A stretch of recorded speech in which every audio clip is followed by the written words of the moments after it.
നമഃ ശിവായ.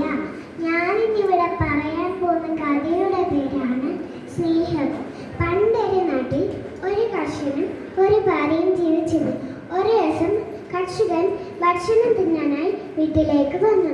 ഭക്ഷണം കഴിച്ചുകൊണ്ടിരുന്ന സമയത്ത് ആരോ വിളിക്കുന്ന ശബ്ദം കേട്ടു. ആരുമില്ല ഇവിടെ. കർഷകൻ പറഞ്ഞു, നീ പോയി പുറത്ത് ആരാണില്ലെന്ന് നോക്കിയിട്ട് വാ. ഭാര്യ പോയി നോക്കിയപ്പോൾ 4 യുവാക്കൾ. ഭാര്യ ചോദിച്ചു, ആരാ നിങ്ങൾ? എന്തിനു വന്നു? ഞങ്ങൾ ദൂരെ നിന്ന് വന്നതാണ്.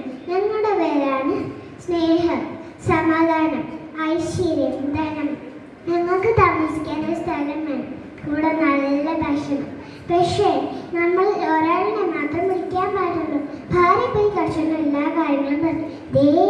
നമുക്ക് ധനത്തിനെ വിളിച്ചാലോ? നമ്മുടെ കഷ്ടപ്പാടെല്ലാം പോയി കിട്ടും. അവരൊന്നും സാധാരണിക്കാറില്ല. ഞാനൊന്ന് ആലോചിച്ച് നോക്കട്ടെ. കർഷകൻ പറഞ്ഞു, നീ പോയി സ്നേഹത്തിനെ വിളിച്ചോണ്ട് വാ. പോയി സ്നേഹത്തിനെ വിളിച്ചോണ്ട്. പിന്നെ ആള് സമാധാനം കയറി. ഇത് കണ്ടപ്പോൾ ഐശ്വര്യോടിത്തിരി.